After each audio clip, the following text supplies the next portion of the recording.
गृहस्थाश्रमाचा पाया कामजीवन आहे. आता पुरुष जे श्रम करायला घराबाहेर पडतो आणि त्याचे जे ताणतणाव होतात, या ताणतणावांचा परिणाम त्याच्या कामजीवनावर होतो.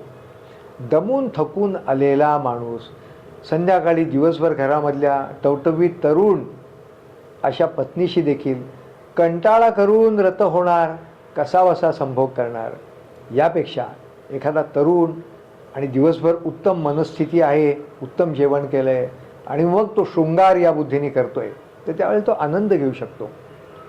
आणि कुणीही मानावं अथवा न मानावं, शृंगार सुख किंवा कौटुंबिक सुख याच्यासारखं सुख जगात नाही, खाण्यापिण्यात नाही, ऐकण्यात नाही, कशात नाही. कारण आपलं शरीर जे बनलं आहे ना, हे पार्थिव आहे, त्याला एक व्हॉल्यूम आहे.